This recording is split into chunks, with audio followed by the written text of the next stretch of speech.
দরজাটা একটু ভালো করে লাগাই দিস কেমন। আসসালামু আলাইকুম, কেমন আছেন আপনারা সবাই? আশা করি খুব ভালো আছেন।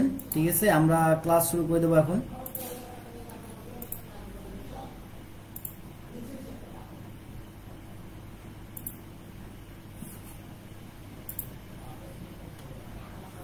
দাঁড়াও আমি একটু ক্লাসের লিঙ্কটা দিই। অনেকদিন পর তোমাদের মাঝে ক্লাস নিতে আসলাম, তাও লেট হয়ে গেল। 9টায় ক্লাস নেওয়ার কথা ছিল, বাট ক্লাসটা লেট হয়ে গেল। এর পিছনে কারণ আছে, আসলে অফিসের কাজ শেষ করতে করতে লেট হয়ে গেছে। ওকে, আমাদের সঙ্গে একজন জয়েন করছে, একজন, তাই না? আশা করি সবাই জয়েন করে ফেলবে দ্রুত।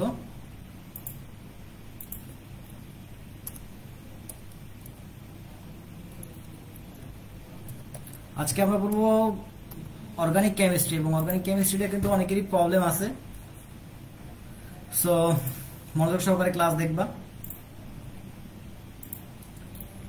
আচ্ছা, মরিয়ম আক্তার, ওয়ালাইকুম আসসালাম আপু। আমরা ক্লাস শুরু করে দিই, ঠিক আছে? হয়তো অনেকে রাত হয়ে যাওয়ার কারণে, মানে রাত 10টা বাজার কারণে হয়তো অনেকেই ক্লাসে জয়েন করতে পারছো না। তারা রেকর্ডটা দেখে নিচ্ছ আশা করি। আর স্নেহা ওয়ালাইকুম আসসালাম, নূর ওয়ালাইকুম আসসালাম, লাবণী ওয়ালাইকুম আসসালাম। ওকে, তো আমরা ক্লাসে চলে যাই। দেখো, আমাদের ফার্স্ট যে কোশ্চেনটা আছে এখানে, সেটা হচ্ছে কোন যৌগটি ফেহেলিং দ্রবণের সঙ্গে বিক্রিয়া করে লাল পদক্ষেপ দেয়। আচ্ছা, তো দেখো, ফেহেলিং দ্রবণ বা টলেন্ট বিকারক, যেটারই নাম শুনছো না কেন, এরা অ্যালডিহাইডের সঙ্গে রিয়াকশন করে, কিটোনের সঙ্গে রিয়াকশন করে না। ঠিক আছে, ফেহেলিং দ্রবণ এবং টলেন্ট বিকারক কখনোই কিটোনের সঙ্গে বিক্রিয়া করে না। এরা বিক্রিয়া করে কার সঙ্গে? শুধুমাত্র অ্যালডিহাইডের সঙ্গে। কথা বুঝতে পারছো? তো ফেহেলিং দ্রবণ বিক্রিয়া করে লাল রঙের পদক্ষেপ দেয়, আর টলেন্ট বিকারক বিক্রিয়া করে সাদা বর্ণের পদক্ষেপ দেয়। কথা বুঝতে পারছো? টলেন্ট বিকারক কোন বর্ণের পদক্ষেপ দেয়? সাদা বর্ণের পদক্ষেপ দেয়। তো তোমরা একটা কাজ করবা, সেটা হচ্ছে তোমরা এই যে টলেন্ট বিকারকের নাম বললাম, টলেন্ট বিকারক, আর হচ্ছে গিয়া তোমার এই যে ফেহেলিং দ্রবণ, এই ফেহেলিং দ্রবণের সংকেতগুলো একটু দেখে নিবা। বুঝতে পারছো? টলেন্ট বিকারক এবং ফেহেলিং দ্রবণের সংকেতগুলো একটু দেখে নিবা। তাহলে আমাদের এইখানে দেখো প্রশ্নে কি বলছে, যে ফেহেলিং দ্রবণের সঙ্গে বিক্রিয়া করে লাল পদক্ষেপ দেয় কোনটা। তাহলে আমরা অলরেডি জেনে আসছি যে ফেহেলিং দ্রবণের সঙ্গে শুধুমাত্র অ্যালডিহাইড এবং অ্যালডিহাইড বিক্রিয়া করে। তাহলে এখানে আমরা অপশনের ভিতরে অ্যালডিহাইড খুঁজবো। তাহলে অ্যালডিহাইডটা কই? সি নম্বর অ্যালডিহাইড।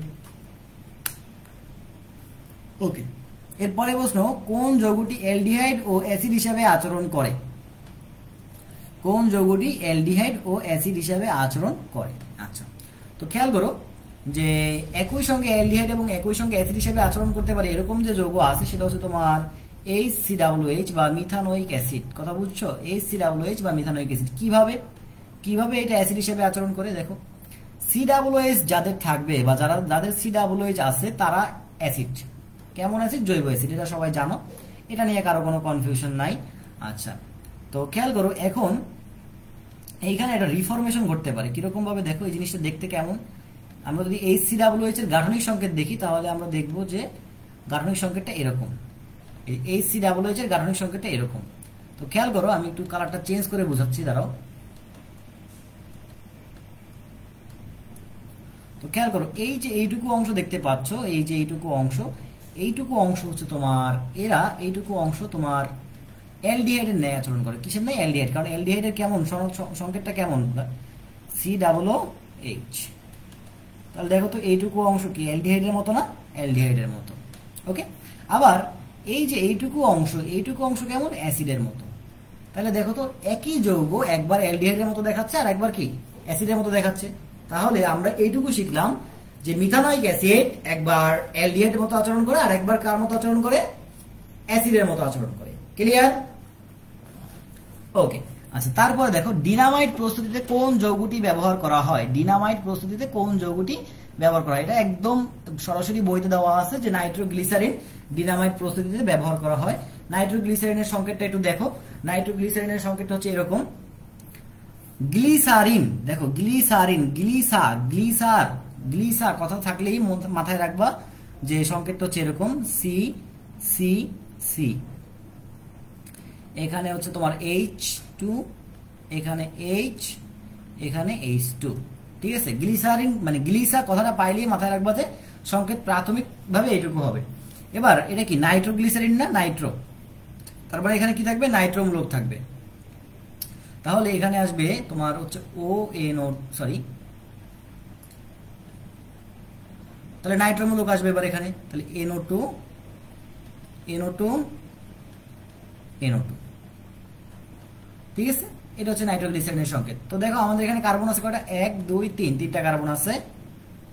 আচ্ছা, হাইড্রোজেন আছে কয়টা দেখো তো, 2 3 5, নাইট্রোজেন আছে কয়টা, 3টা, আর অক্সিজেন আছে কয়টা, 6টা। তো এটা হচ্ছে আমাদের নাইট্রোগ্লিসারিনের সংকেত, ঠিক আছে, ক্লিয়ার, ওকে। তো এটা আমরা কিভাবে মনে রাখতে পারি, এটা আমরা মনে রাখবো এরকম CHNO, CHNO 35 36, আমরা এটা এভাবে মনে রাখবো CHNO 35 36, ওকে। তারপরে প্রশ্ন হচ্ছে নিচের কোনটি ওষুধ হিসাবে ব্যবহৃত হয়, ওষুধ হিসাবে ব্যবহৃত হয় কোনটা, ওকে। এটা হাজার ড্যাক্সারের বইতে দেওয়া আছে। তো দেখো এটা আমাদের আসলে মুখস্থ করতে হবে যে ফেরিক ক্লোরাইড, এই যে ফেরিক ক্লোরাইড হচ্ছে আমাদের ওষুধ হিসাবে ব্যবহার করা হয় এবং ল্যাবরেটরিতে বিকারক হিসাবে ব্যবহার করা হয়, ওকে। মুখস্থ জিনিস, এটা আসলে বোঝার তেমন কিছু নাই। নিচের কোনটি প্রধানত হাইড্রোকার্বন দ্বারা গঠিত, নিচের কোনটি প্রধানত হাইড্রোকার্বন দ্বারা গঠিত। এখন হাইড্রোকার্বন মানে কি, যে সকল যৌগে কার্বন এবং হাইড্রোজেন থাকে তাদেরকে আমরা কি বলি, হাইড্রোকার্বন বলি। যে সকল যৌগে কি থাকে, কার্বন এবং হাইড্রোজেন থাকে তাদেরকে আমরা কি বলি, হাইড্রোকার্বন বলি। এখন খেয়াল করো যে চিনির ভিতরে কিন্তু অক্সিজেন আছে, কিরকম ভাবে, কারণ সংকেতটা হচ্ছে তোমার C11 H22 O11, এটা হচ্ছে তোমার সরি C12 H22 O11, এটা হচ্ছে আমাদের কিসের সংকেত, চিনি এর সংকেত। তাহলে এখানে অক্সিজেন আছে, তার মানে এটাকে হাইড্রোকার্বন বলা যাবে না, এটাকে বলা হবে অ্যালডোজ সুগার। চিনি হচ্ছে এক প্রকার অ্যালডোজ সুগার, ঠিক আছে, অ্যালডোজ। আচ্ছা, নাইলন, নাইলনের ভিতরে কি আছে, নাইলনের ভিতরে কিন্তু তোমার হচ্ছে নাইট্রোজেন আছে, কিন্তু নাইট্রোজেন আছে, ঠিক আছে। সাবান, সাবানের ভিতর তোমার সালফার আছে, ওকে। পেট্রোল, পেট্রোল মানে কি জানো, পেট্রোলের অন্য নাম হচ্ছে অকটেন, পেট্রোলের অন্য নাম কি, অকটেন। আর অকটেনের সংকেত কি, অকটেনের সংকেত তোমার C8H18, এটা হচ্ছে অকটেনের সংকেত। তো দেখো এইখানে তোমার অন্য কোনো মৌল নাই, কার্বন এবং হাইড্রোজেন ব্যতীত অন্য কোনো মৌল নাই, ঠিক আছে।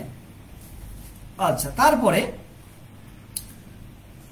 একটা ব্যতিক্রমী প্রশ্ন আসে, এটা হচ্ছে আউট অফ সিলেবাস। আমি আবারও বলতেছি, এটা হচ্ছে আউট অফ সিলেবাস, মানে এটা তোমাদের বইতে নাই, শর্ট সিলেবাসেও নাই, ফুল সিলেবাসেও নাই, মানে এটা ফুল সিলেবাসেও নাই। তারপর আমরা একটু প্রশ্নটা পড়ি, দেখো কোনটি প্রোটিন শনাক্তকারী পরীক্ষা।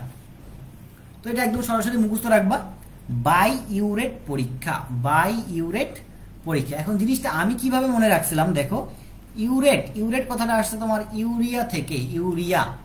এখন ইউরিয়া কোথায় পাওয়া যায়, মূত্রে পাওয়া যায়, তাই না, ইউরিয়া কোথায় পাওয়া যায়, মূত্রে পাওয়া যায়। আর এই মূত্রটা কিভাবে তৈরি হয়, দেহে প্রোটিন নিষ্কাশন, মানে প্রোটিনের ভাঙনের ফলে কিন্তু মূত্র তৈরি করা হয়, ঠিক আছে, প্রোটিনের ভাঙনের ফলে। তাহলে প্রোটিন থেকে মূত্রে থাকে ইউরিয়া, তাহলে বাই ইউরেট পরীক্ষা হচ্ছে প্রোটিন শনাক্তকারী পরীক্ষা। বুঝাতে পারছি, বুঝাতে পারছি, আশা করি তোমরা বুঝতে পারছো, ওকে। আচ্ছা,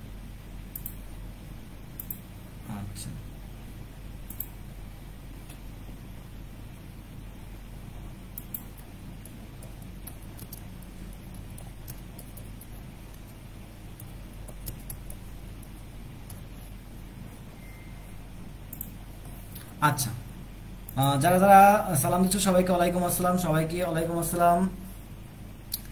আচ্ছা, তোমরা তোমরা একজনের কোশ্চেন করছো, এগুলো কেউ কি খাতায় লিখতেছেন নাকি, এগুলো কেউ খাতায় লিখতেছেন নাকি? খাতায় লেখার দরকার নাই, দেখো খাতায় লেখার দরকার নাই, এইখানে যে আমি লেখালেখি করতেছি এইটারই পিডিএফ আমি তোমাদেরকে দিয়ে দিব, সমস্যা নিও না, ঠিক আছে, সমস্যা নাই।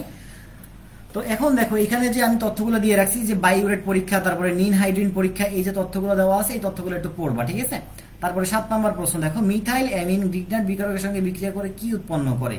তো মিথাইল অ্যামিনের সংকেতটা কি, মিথাইল অ্যামিনের সংকেত হচ্ছে তোমার, মিথাইল অ্যামিনের সংকেত হচ্ছে তোমার CH2NH2, CH3NH2, এটা হচ্ছে মিথাইল অ্যামিন। তার সঙ্গে কে যুক্ত হচ্ছে, গ্রিগনাট বিকারক, তাহলে গ্রিগনাট বিকারকের সংকেত হচ্ছে RMgX, ওকে। তো এখন কি হবে দেখো, এখন এই যে তোমার এই আর মূলকটা গিয়ে NH2 কে প্রতিস্থাপন করবে। তো যদি প্রতিস্থাপন করে তাহলে সংকেতটা কি দাঁড়ায় RCH3। ওকে, RCH3। তো এই জিনিসটা কি, একটা অ্যালকেন, এটা একটা অ্যালকেনের সংকেত, বুঝতে পারছো? অ্যালকেনের সংকেতগুলো তোমাদের হয়তো জানা আছে, যদি কারো জানা না থাকে আমি একটু বলে দিচ্ছি অ্যালকেনের সংকেতগুলো কি কি কি। অ্যালকেনের সংকেত হচ্ছে তোমার CnH2n+2, এটা হচ্ছে অ্যালকেনের সংকেত। আর সিঙ্গেল বন্ড আর, এটাও অ্যালকেনের সংকেত। আর সিঙ্গেল বন্ড H, এটাও অ্যালকেনের সংকেত। আর সিঙ্গেল বন্ড CH3, এটাও অ্যালকেনের সংকেত। তো এটা এটা এটা এটা সবগুলো অ্যালকেনের সংকেত। আর দেখো এই যে NH2 গিয়ে যুক্ত হবে MgX এর সঙ্গে, তাহলে উৎপন্ন হবে MgX NH2। ওকে, তাহলে উৎপন্ন হচ্ছে আলটিমেটলি অ্যালকেন। এখন অ্যালকেনকে আমরা কি বলি? হাইড্রোকার্বন বলি না? অ্যালকেনকে আমরা বলি কি? হাইড্রোকার্বন। কেন হাইড্রোকার্বন বলি দেখো, কারণটা হচ্ছে দেখো এলকেনে কিন্তু কার্বন এবং হাইড্রোজেন ছাড়া অন্য কোনো কিছু নাই। তাহলে সঠিক অ্যান্সার কি হবে? হাইড্রোকার্বন। ক্লিয়ার? আশা করি ক্লিয়ার, কোনো কনফিউশন নাই, খুবই সহজ প্রশ্ন। আচ্ছা, তারপরে প্রশ্নটা দেখো যে গাঢ় H2SO4 কে কপার কুচি সহ উত্তপ্ত করলে কোনটি উৎপন্ন হয়? এখন তোমরা অনেকেই ভয় পাইতে পারো যে ভাই হ্যাঁ কপার কুচি এই জিনিসটা আবার কি। আসলে এটা নিয়ে কোনো টেনশন নাই, কারণ এখানে কপার কুচি এটা আসলে টেনশন নেওয়ার কিছুই নাই। ধরো যে মানে কপারই বলছে, কুচি মানে কি? কপারকে ছোট ছোট ক্ষুদ্র করা হয়েছে, কুচি। বাংলা ভাষায় আমরা বলি না কুচি, কুচি মানে কি? ছোট ছোট ক্ষুদ্র ক্ষুদ্র ক্ষুদ্র টুকরা, ঠিক আছে? আচ্ছা, তার মানে আমি বলতে পারি কপারের সঙ্গে এই রিয়াকশনটা হচ্ছে। তাহলে H2SO4 এর সঙ্গে আমাদের যদি কপারের বিক্রিয়া ঘটে তাহলে কি হবে? তো কপার গিয়ে হাইড্রোজেনকে প্রতিস্থাপন করবে, প্রতিস্থাপন করলে কি উৎপন্ন হবে? কিউ প্লাস সালফেট, ঠিক আছে, plus sulphur dioxide plus H2O। কথা বুঝতে পারছো? Plus H2O। ওকে, আচ্ছা, এখন এইখানে যদি উত্তপ্ত প্রশ্নটা না থাকতো, কথাটা বুঝো, উত্তপ্ত কথাটা না থাকতো, এই খেয়াল করো বাচ্চারা, এখানে উত্তপ্ত কথা যদি না থাকতো তাহলে খেলাটা ঘুরে যেত। কিরকম খেলাটা ঘুরতো? উত্তপ্ত কথা না থাকলে এই রিয়াকশনটা হইতোই না, এই রিয়াকশনটা উত্তপ্ত না থাকলে হতোই না। মানে কপার প্লাস H2SO4 বিক্রিয়া করতো না যদি আমরা এটাকে উত্তপ্ত না করতাম। এখানে আমরা উত্তপ্ত করতেছি দেখে বিক্রিয়াটা হচ্ছে, বাট যদি উত্তপ্ত না করতাম, জাস্ট নর্মালি লিখে দিতাম, তাহলে হতো না। কারণ দেখো কপারের যে সক্রিয়তা সেটা হাইড্রোজেনের চেয়ে কম, কপারের সক্রিয়তা হাইড্রোজেনের চেয়ে কম। আশা করি তোমরা সবাই এটা জানো, তোমরা সক্রিয়তা সিরিজ সবাই পড়ছো। কপারের সক্রিয়তা হাইড্রোজেনের চেয়ে কম, এই কারণে কপার হাইড্রোজেনকে প্রতিস্থাপন করতে পারতো না। সো আলটিমেটলি এখানে রিয়াকশনটা হতো না। বাট যেহেতু উত্তপ্ত করতে পারতেছি, উত্তপ্ত যখন করব আমার ওই পাত্রের সক্রিয়ণ শক্তি হ্রাস পাবে। কথাটা বুঝো, যখন তুমি কোনো পাত্রকে উত্তপ্ত করবা তখন ওই পাত্রে যে বিক্রিয়কগুলো থাকবে তাদের সক্রিয়ণ শক্তি হ্রাস পাবে এবং তাদের যে অভ্যন্তরীণ শক্তি সেটা বৃদ্ধি পাবে। অভ্যন্তরীণ শক্তি বৃদ্ধি পাওয়ার ফলে বিক্রিয়াটা খুব দ্রুত হবে। আশা করি বুঝাইতে পারছি। 9 নাম্বার, সোডিয়াম পটাশিয়াম টার্ট্রেট যুক্ত কপার হাইড্রোক্সাইডের অ্যালকালি দ্রবণকে কি বলা হয়? ফেহেলিং দ্রবণ, ঠিক আছে। তো সোডিয়াম, এটা টার্ট্রেট লিখছে, যদি ওটা টার্টারেট হবে, টার্টারেট হবে। তাহলে সোডিয়াম পটাশিয়ামের টার্টারেট, সোডিয়াম পটাশিয়াম টার্টারেট, হ্যাঁ টার্টারেট। এই কথা থাকলেই আর কোনো কিছু দেখার দরকার নেই, চোখ বুঝে সেটা ফেহেলিং দ্রবণ,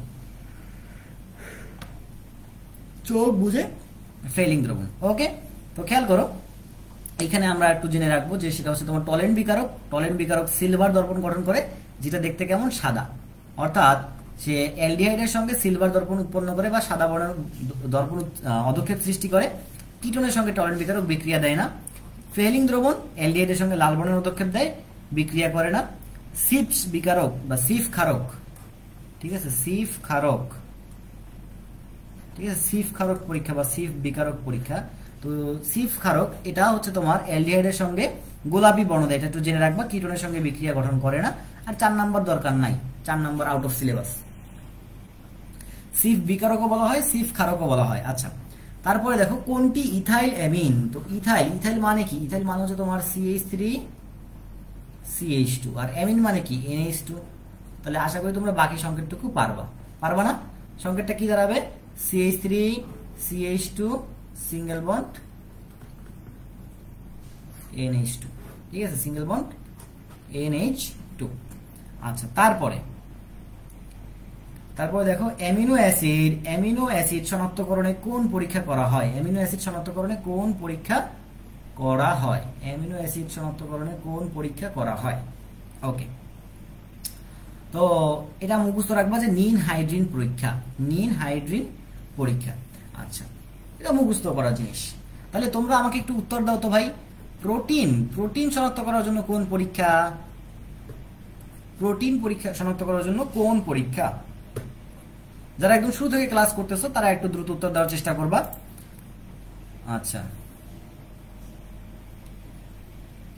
সিফ ক্ষারক কি? আচ্ছা, কোশ্চেন করছো, একটা ভালো কোশ্চেন করছো। সিফ ক্ষারক কি? ওকে, সিফ ক্ষারক চিনাই দিচ্ছি, দাঁড়াও।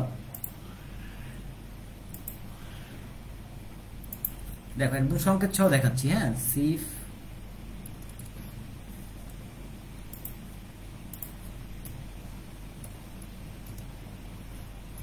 সংকেত সহ দেখাচ্ছি তোমাদেরকে।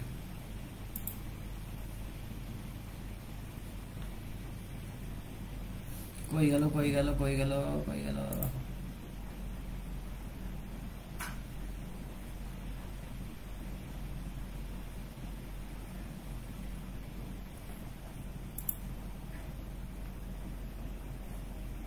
ইউটিউবে চলে গেল যে।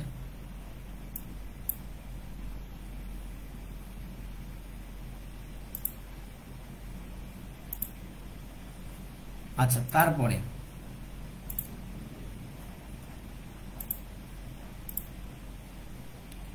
ওকে, অনেকেই উত্তর দিয়েছো বায়োরেট। ইয়েস, হ্যাঁ, বায়োরেট। Thank you.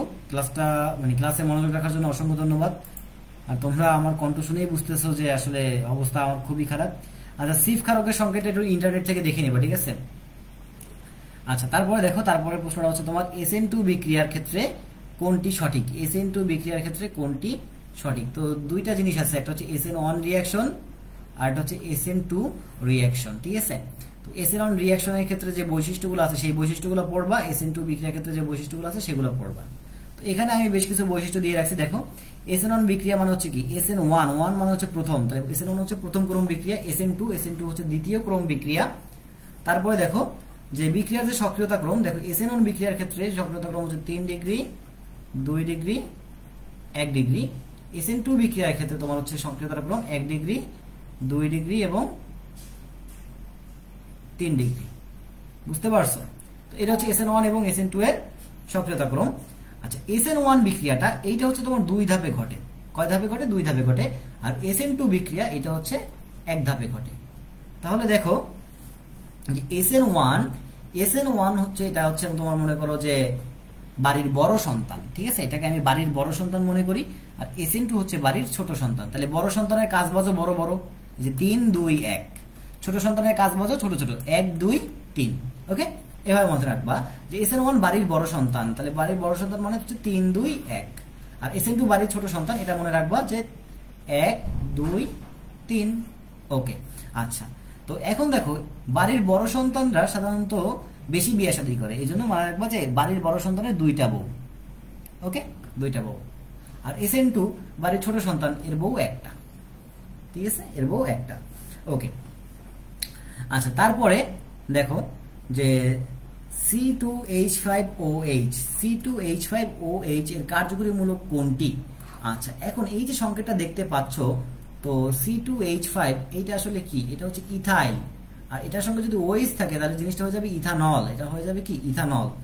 এখন মনে রাখবা যে অ্যালকোহলের কিছু থাকুক বা না থাকুক, এর একটা জিনিস থাকবে, সেটা হচ্ছে একটা সমাণু থাকবে, কার্যকরীমূলক সমাণু। এবং অ্যালকোহলের কার্যকরীমূলক সমাণু হচ্ছে তোমার ইথার। অ্যালকোহলের কার্যকরীমূলক সমাণুকে ইথার। কি বললাম? অ্যালকোহলের কার্যকরীমূলক সমাণুকে ইথার। আচ্ছা, তো এই যে ইথার, তো দেখো অ্যালকোহল এবং ইথারের কমন সংকেতটা হচ্ছে এরকম যে CnH2n+2O। এটা হচ্ছে অ্যালকোহল এবং ইথারের কমন সংকেত। বুঝতে পারছো? এই সংকেতটা অ্যালকোহলও মেনটেন করে, ইথারও মেনটেন করে, দুইজনেই মেনটেন করে। আচ্ছা, তো তাহলে অ্যালকোহলের কার্যকরীমূলক সমাণু কি হবে? ইথার হবে। তাহলে এখন দেখো তো অপশনে ইথার আছে কিনা? আছে। তাহলে সঠিক অ্যান্সার কি হবে? সি নম্বর। ওকে, আচ্ছা, এবার আরেকটা জিনিস দেখে রাখো, সেটা হচ্ছে তোমার CnH2nO। এটা হচ্ছে তোমার অ্যালডিহাইড এবং কিটোনের কমন সংকেত। কি বললাম? অ্যালডিহাইড এবং কিটোনের কমন সংকেত। CnH2NO এটা কি? অ্যালডিহাইড ও কিটোনের কমন সংকেত। তো এটাও মাথায় রাখবা। আচ্ছা, তারপরে দেখো, তারপরে যে প্রশ্নটা আছে সেটা হচ্ছে ভাই ট্রাই কার্বক্সিলিক অ্যাসিড কোনটা? ট্রাই কার্বক্সিলিক অ্যাসিড মানে হচ্ছে তোমার 3টা COOH থাকবে। কয়টা COOH থাকবে? 3টা COOH থাকবে। ট্রাই কার্বক্সিলিক অ্যাসিডের সংকেত কয়টা? মানে 3টা COOH থাকবে। তো 3টা COOH আছে, এরকম এরকম যৌগ হচ্ছে তোমার সাইট্রিক অ্যাসিড। কি বললাম? এরকম হচ্ছে সাইট্রিক অ্যাসিড। তো তোমাদের কাছে একটু কোশ্চেন, বলো তো ভাই, এই যে সাইট্রিক অ্যাসিড, এই সাইট্রিক অ্যাসিড কোথায় পাওয়া যায়? এটা একটু বলো তো, এই সাইট্রিক অ্যাসিড কোথায় পাওয়া যায়?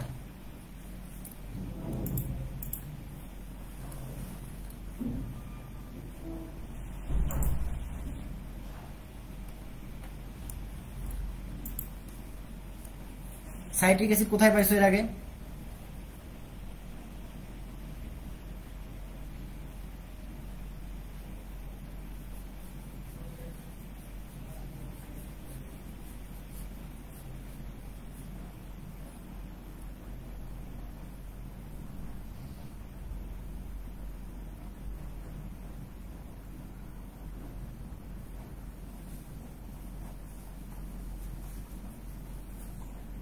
আচ্ছা, লেবুতে। ইয়েস, গুড, শাবাশ, ভেরি গুড। আচ্ছা ভাইয়া, ওইটা তো CnH2n+1O এরকম সংকেত দেওয়া। কোথায় সংকেত দেওয়া এরকম?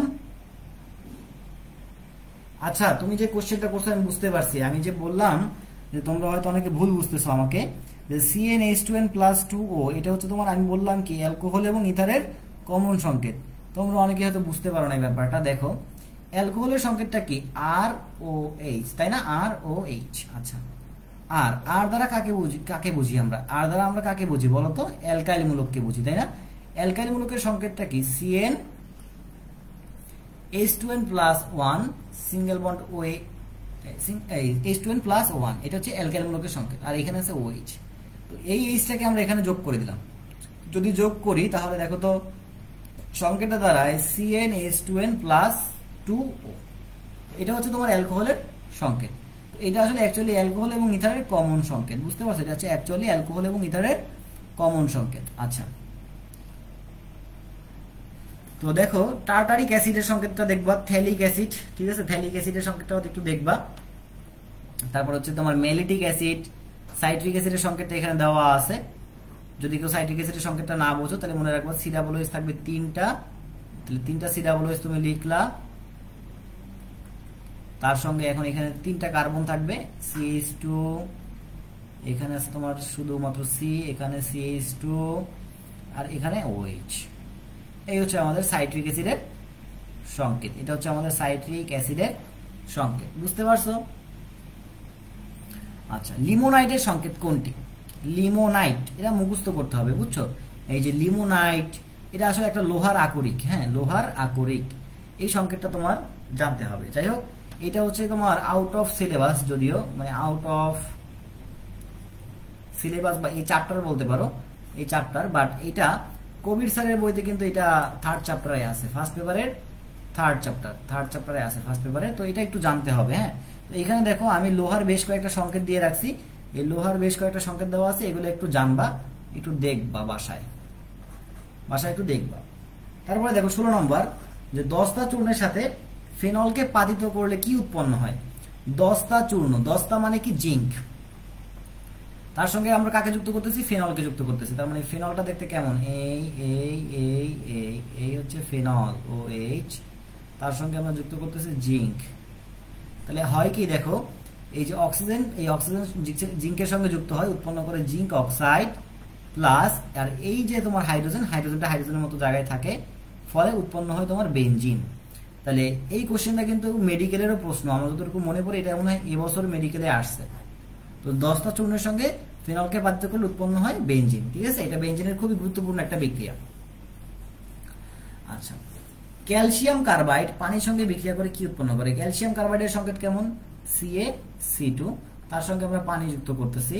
পানি যুক্ত করলে হবে কি দেখো, এই যে হাইড্রোজেনটা আছে, এই হাইড্রোজেনটা গিয়ে তোমার ক্যালসিয়ামের স্থান দখল করবে, অর্থাৎ উৎপন্ন হবে তোমার H2C2, বা এটাকে আমরা বলতে পারি C2H2 বলাটাই বেটার। প্লাস হচ্ছে গিয়ে তোমার ক্যালসিয়াম হাইড্রোক্সাইড, ক্যালসিয়াম হাইড্রোক্সাইড। তো C2H2 মানে এটা কি? C2H2 মানেটা তোমরা সবাই জানো যে C2H2 মানে হচ্ছে তোমার এটা মানে হচ্ছে তোমার এটা মানে হচ্ছে CH ট্রিপল বন্ড CH মানে অ্যালকাইন বা ইথাইন বলতে পারি এটাকে আমরা, ঠিক আছে। আচ্ছা, তারপরে প্রোটিন অ্যামাইনো অ্যাসিড সমূহ কি বন্ধন দ্বারা যুক্ত থাকে? প্রোটিন অ্যামাইনো অ্যাসিড সমূহ কি বন্ধন দ্বারা যুক্ত থাকে? এটা তোমরা সবাই ভালো করে জানো যে পেপটাইড বন্ধন, ঠিক আছে। পেপটাইড বন্ধন, এটা আসলে আমার বলার কিছু নাই যে প্রোটিন এবং অ্যামাইনো অ্যাসিড সমূহ কোন বন্ধন দ্বারা থাকে, মানে প্রোটিনের ভিতরে কোন বন্ধন থাকে? অ্যামাইড বন্ধন, এই পেপটাইড বন্ধন থাকে, ঠিক আছে। পেপটাইড বন্ধন থাকে। আচ্ছা, এখন পেপটাইড বন্ধনটা দেখতে কেমন? পেপটাইড বন্ধনটা দেখতে হচ্ছে তোমার সি ডাবল বন্ড ও সিঙ্গেল বন্ড এন, এখানে একটা এইচ, এটা একটা হাত ফাঁকা, এখানে একটা হাত ফাঁকা, এখানে একটা অ্যালকাইল মূলক থাকবে, এখানে একটা অ্যালকাইল মূলক থাকবে, বুঝতে পারছো? তো এই একটা কিন্তু আমরা কি লিখে ফেললাম, এটা একটা প্রোটিন হয়ে গেল। কিন্তু প্রোটিনের সংকেত কিন্তু খুবই ইজি, দেখছো? অনেকেই মনে করতে পারো যে ভাই প্রোটিনের সংকেত যদি তোমাকে লিখতে বলা হয় তুমি মনে করো আকাশ থেকে তুমি পড়তেছো, আসলে আকাশ থেকে পড়ার কিছু নাই।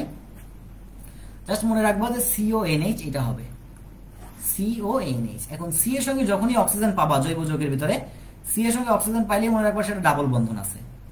এবার এন, এই যে এন আর তার সঙ্গে একটা এইচ, তাহলে এই পাশে দুইটা ফাঁকা, তাহলে এখানে আর মূলক আসবে, এখানে আর মূলক আসবে, বাস হয়ে গেল প্রোটিন। আচ্ছা, রাইবোজের সংকেত কোনটি? এটা যারা বায়োলজি ভালো পড়ো তারা পারবা, সো যারা বায়োলজি ভালো পড়ো তাদের উপর ছেড়ে দিলাম এটা। রাইবোজের সংকেত এটা আমি আর বললাম না, রাইবোজের সংকেত নিজেরা একটু ঘেটে ঘেটে পড়বা। আচ্ছা, তারপরে দেখো ক্যালসিয়াম কার্বাইডের সঙ্গে পানি যোগ করলে কি উৎপন্ন হয়? কোশ্চেনটা রিপিট কোশ্চেন, আমরা একটু আগে সলভ করে আসছি, কোশ্চেনটা রিপিট কোশ্চেন। প্রোটিনের মধ্যে অ্যামাইনো অ্যাসিড সমূহ কি বন্ধন দ্বারা যুক্ত থাকে? প্রোটিনের মধ্যে অ্যামাইনো অ্যাসিড সমূহ কি বন্ধন দ্বারা যুক্ত থাকে? এটাও মনে হচ্ছে রিপিট কোশ্চেন, ঠিক আছে। পেপটাইড বন্ড আমরা একটু আগে সলভ করে আসছি, পেপটাইড বন্ড। আর পেপটাইড বন্ড কি? CONH, এটাই হচ্ছে পেপটাইড বন্ধন, ঠিক আছে, CONH। তারপরে দেখো এখানে আমাদের বেশ কিছু ডাটা দিয়ে রাখছি আমরা, এই ডাটাগুলো একটু দেখবা। তো এটাই আর কি। তো আমাদের বইতে প্রোটিনকে বেসিক্যালি আমরা 4টা ভাগে ভাগ করছি, সেটা হচ্ছে তোমার 1 ডিগ্রি, 2 ডিগ্রি, 3 ডিগ্রি, 4 ডিগ্রি। এবং 4 ডিগ্রি প্রোটিন হচ্ছে মানে কোয়াটারনারি প্রোটিন এবং সবচেয়ে জটিল প্রোটিন, ঠিক আছে, সবচেয়ে জটিল প্রোটিন। আচ্ছা, তারপরে প্রশ্ন হচ্ছে ফরমালিন কোনটি? ফরমালিন কোনটি? ভাই এটা আসলে আমার বলার কিছু নাই, এটা নিজেরা করবা, ট্রাই ইয়োর সেলফ। ফরমালিন কি জিনিস যদি কেউ ফরমালিন না চেনো তাহলে তার হচ্ছে এগ্রিকালচার ভর্তি পরীক্ষা দেওয়ার দরকার নাই। আচ্ছা, তারপরে দেখো অশোধিত তেলকে 160 থেকে 250 ডিগ্রি সেলসিয়াস তাপমাত্রায় আংশিক পাতন করলে কোন জ্বালানি পাওয়া যায়? এটা কিন্তু আমাদের হাজারি নার্সারির বইতে খুব সুন্দর মতো দেওয়া আছে, হাজারি নার্সারির বইতে খুব সুন্দর মতো দেওয়া আছে, তো সেখান থেকে পড়তে হবে। তবে আমি একটু বলে নিই যে এই টপিকটা তোমরা আরো ভালো পাবা ক্লাস 9-10 এর বইতে, হ্যাঁ, ক্লাস 9-10, এবং ওইটা কিন্তু অথেন্টিক ডাটা দেওয়া, ক্লাস 9-10 এর বইতে একদম সুন্দর অথেন্টিক, একদম অথেন্টিক ডাটা দেওয়া আছে, হ্যাঁ। তো আপাতত এই ছকটা দেখে নেবা, যারা ক্লাস 9-10 এর বই ম্যানেজ করতে পারবে না তারা এই ছকটা দেখে নেবা, এই ছকটা থেকে একটু মাথায় রাখবা, ঠিক আছে। সবচেয়ে হালকা পলিমার প্লাস্টিক কোনটি? সবচেয়ে হালকা পলিমার প্লাস্টিক কোনটি? আচ্ছা, এটা হচ্ছে পলিপ্রোপিলিন, মুখস্থ, আমি বলবো এটা ভাই ডিরেক্ট মুখস্থ, ঠিক আছে। তারপরে প্রশ্ন দেখো ইথানলের স্ফুটনাঙ্ক কত? ইথানলের স্ফুটনাঙ্ক কত? 78 ডিগ্রি সেলসিয়াস, এটাও মুখস্থ, ঠিক আছে। ইথানলের স্ফুটনাঙ্ক 78 ডিগ্রি সেলসিয়াস। এখন এটার সঙ্গে তুমি আর কি কি মুখস্থ করবা? সেটা হচ্ছে তোমার বেনজিনের স্ফুটনাঙ্ক, বেনজিনের স্ফুটনাঙ্ক মুখস্থ করবা, ন্যাফথলিনের স্ফুটনাঙ্ক মুখস্থ করবা। তারপর হচ্ছে গিয়ে তোমার ন্যাফথলিন গেল, তারপর হচ্ছে গিয়ে তোমার মিথানোয়িক অ্যাসিড, এটার স্ফুটনাঙ্ক মুখস্থ করবা। তারপর হচ্ছে তোমার ইথানোয়িক অ্যাসিডের এটা মুখস্থ করবা, ঠিক আছে, ইথানোয়িক অ্যাসিড, এগুলো সব মুখস্থ করবা। আচ্ছা, তারপরে দেখো মিথিলেটেড স্পিরিটের মূল উপাদান কোনটি? মিথিলেটেড স্পিরিট হলেও জিনিসটা কিন্তু মিথিলিন মানে মিথানল কিন্তু কম থাকে। মিথিলেটেড স্পিরিটে মিথানল কিন্তু কম থাকে, খুবই কম থাকে। যতটুকু মনে পড়ে 4.4%, ঠিক আছে, যতটুকু মনে পড়ে 4.4%। আর বাদ বাকি ম্যাক্সিমামই থাকে ইথানল, প্রায় 95% থাকে তোমার হচ্ছে ইথানল। তো মিথিলেটেড স্পিরিটেরও মূল উপাদান কি? ইথানল। তো ম্যাক্সিমাম ছেলেপেলে এটা ভুল করবে যে এখানে তোমার হচ্ছে কি মিথিলেটেড দেখা দেখি ভাববে মিথানল, আসলে মিথানল না। কোন যৌগটি অ্যালডিহাইড ও অ্যাসিড হিসেবে আচরণ করে? একটু আগে শিখে আসছি, তো আমি আবারও বলবো যে যারা শুরু থেকে ক্লাস করতেছো তারা পারবা। Try your self. আচ্ছা, কোন যৌগটি ফেলিং দ্রবণের সঙ্গে বিক্রিয়া করে লাল বর্ণের পদক্ষেপ দেয়? একটু আগে করাই আসছি, কোন যৌগটি ফেলিং দ্রবণের সঙ্গে লাল বর্ণের পদক্ষেপ দেয়? কারা পদক্ষেপ দেয়? নিশ্চয়ই অ্যালডিহাইড পদক্ষেপ দেয়। এখন দেখো তো অ্যালডিহাইড আছে কিনা অপশনে, আছে, তাহলে সি নাম্বার উত্তর। তারপর দেখো হফম্যান ক্ষুদ্রাংশকরণ বিক্রিয়ায় কোনটি উৎপন্ন হয়? হফম্যান ক্ষুদ্রাংশকরণ বিক্রিয়ায় কোনটা উৎপন্ন হয়? আচ্ছা, তো হফম্যান ক্ষুদ্রাংশকরণ বিক্রিয়াটা একটু দেখি, এটা কিভাবে মাথায় রাখবো সেটা একটু বলার চেষ্টা করি। হফম্যান ক্ষুদ্রাংশকরণ বিক্রিয়া মাথায় রাখা একদম ইজি, জাস্ট মাথায় রাখবা এ বি সি, ঠিক আছে, এ বি সি। হফম্যান ক্ষুদ্রাংশকরণ বিক্রিয়া মাথায় রাখবা যে এ বি সি। তাহলে এতে কি হয়? এতে হচ্ছে তোমার অ্যাসিড অ্যামাইড, কি বললাম? অ্যাসিড অ্যামাইড, ঠিক আছে। বি ফর ব্রোমিন আর C for caustic soda, C for caustic soda. A B C তিনটা জিনিস। অ্যাসিড অ্যামাইডের সংকেত কি? অ্যাসিড অ্যামাইডের সংকেত হচ্ছে তোমার RCONH2, ঠিক আছে। তার মানে আমরা বুঝতেই পারতেছি যে RCONH2, তার সঙ্গে আমাদের যুক্ত করতে হচ্ছে ব্রোমিন, তার সঙ্গে আমরা যুক্ত করতেছি কস্টিক সোডা। কস্টিক সোডার সংকেতটা কি বলো তো, দেখি তো কেমন পারো, কে কেমন পারো। কস্টিক সোডার সংকেতটা কি বলো তো? কস্টিক সোডার সংকেতটা কি বলো?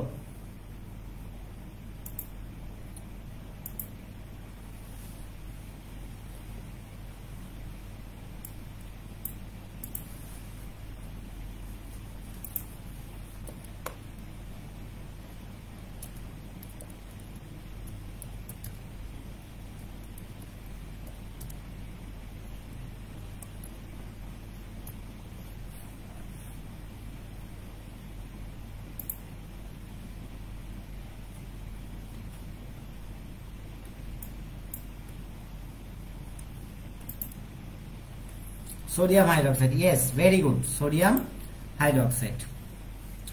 তাহলে আমরা কস্টিক সোডার সংকেতটাও পেয়ে গেলাম। তাহলে এই যে সোডিয়াম হাইড্রোক্সাইড, ওকে। তো এত কিছু আর দরকার নাই, মাথায় রাখবা যে হফম্যান ক্ষুদ্রাংশকরণ, তাহলে জিনিসটা কি হয়ে যাবে? ক্ষুদ্র হয়ে যাবে। মূল জিনিসকে এই যে RCONH2, এটা হচ্ছে মূল জিনিস, এখান থেকে জিনিসটা ক্ষুদ্র হয়ে যাবে। তাহলে এই যে সিওটা আছে, এই সিওটা বাদ হবে, এই সিওটা কি হয়ে যাবে? বাদ হয়ে যাবে। সিওটা যদি বাদ হয় থাকে হচ্ছে RNH2, থাকে কি RNH2।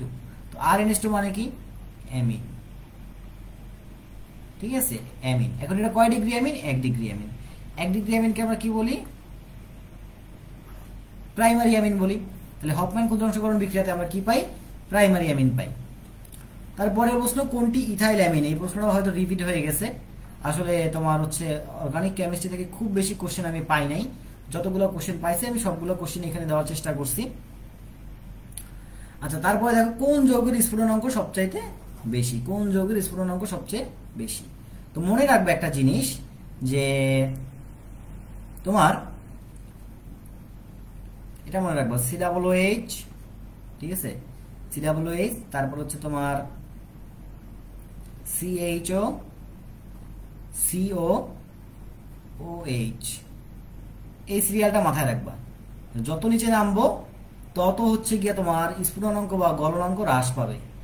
স্ফুটনাঙ্ক বা গলনাঙ্ক কি হবে? হ্রাস পাবে। যত নিচে নামবো তত স্ফুটনাঙ্ক বা গলনাঙ্ক কি হবে? হ্রাস পাবে বা স্ফুটনাঙ্ক হ্রাস পাবে। তাহলে COOH যুক্ত যত যৌগ আছে, মানে কার্বক্সিলিক যত কার্বক্সিলিক অ্যাসিড আছে, এদের ম্যাক্সিমামের গলনাঙ্কটা কি? বেশি। তাহলে দেখো এখানে COOH যুক্ত আছে কোনটা? সি, তাহলে অ্যান্সার হবে এটা, ঠিক আছে। আচ্ছা, তো নিচের কোন যৌগটিতে অ্যালডিহাইড ও অ্যাসিড হিসেবে আচরণ করে? কোন যৌগটি অ্যালডিহাইড ও অ্যাসিড হিসেবে আচরণ করে? অলরেডি তোমরা এটা পারবা, আমি বলবো ট্রাই ইয়োর সেলফ। ঠিক আছে, ট্রাই ইয়োর সেলফ। 3 নম্বরে দেখো ট্রাই কার্বক্সিলিক অ্যাসিড কোনটি, ট্রাই কার্বক্সিলিক অ্যাসিড কোনটি? শিখাই আসছে try carboxylic acid, citric acid. তোমরা অনেকে উত্তর দিছো ভাই লেবু। তো সাইট্রিক অ্যাসিডের সংকেত কি আমরা ভুলে গেছি? না, COOH, COOH, সরি এখানে বন্ধন নাই, COOH,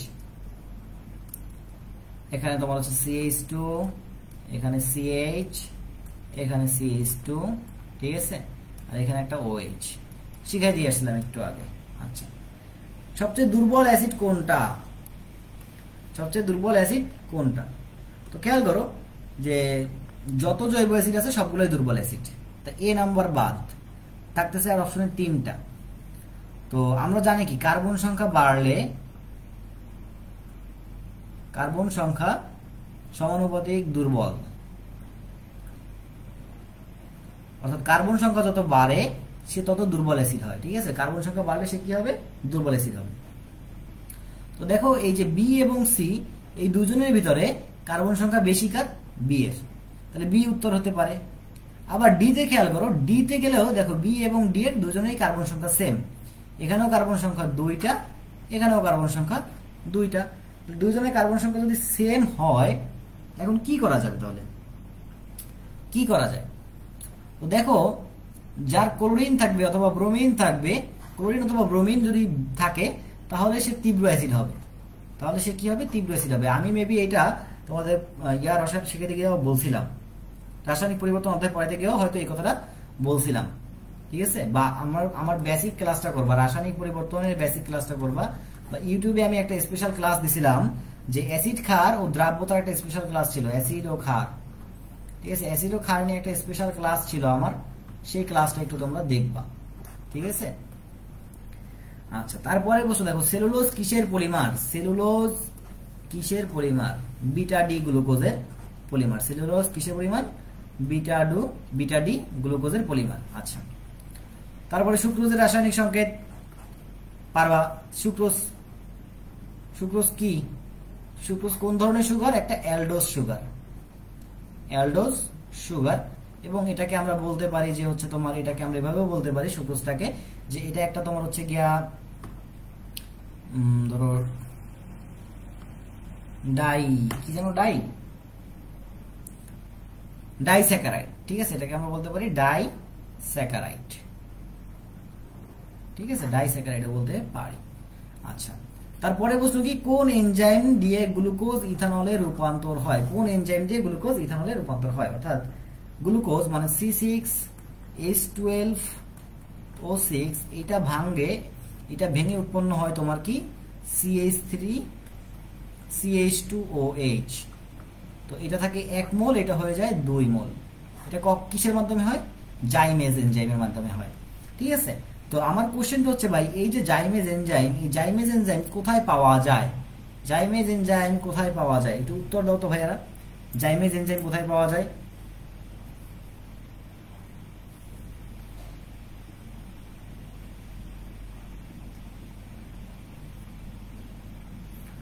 রাব্বি বুরহান ভাই, ওয়ালাইকুম আসসালাম ভাইয়া। রাব্বি বুরহান ভাই, আপনার না কালকে পরীক্ষা, আপনি পড়েন ভাইয়া, ক্লাস করতে হবে না, কালকে আপনার ম্যাথ পরীক্ষা, ম্যাথ পড়েন ভাইয়া।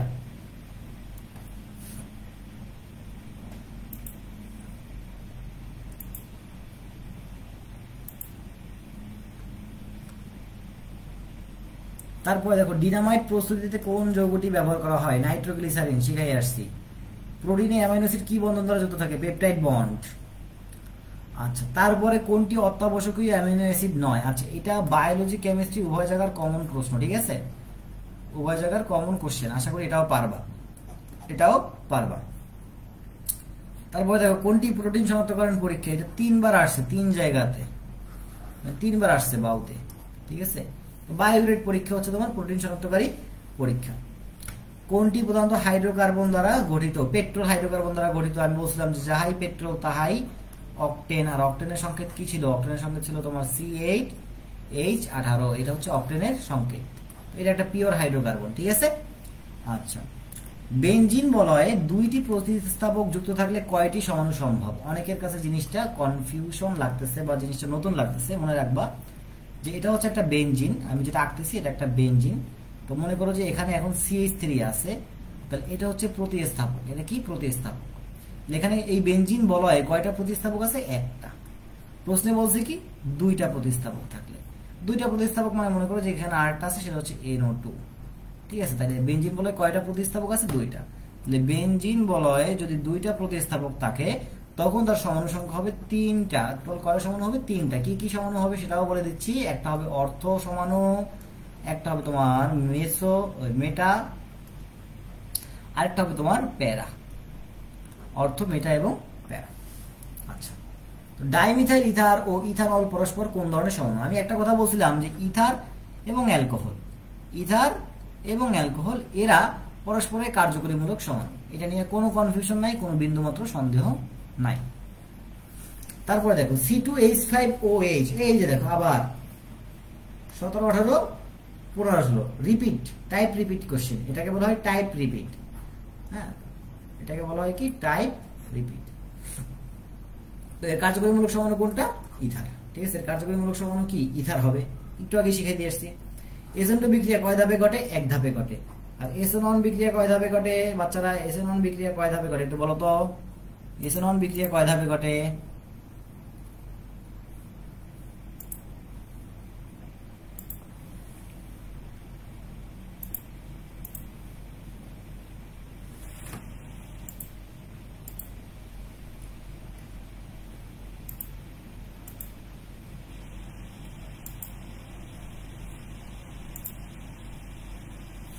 নিশ্চয়ই দুই ধাপে ঘটে।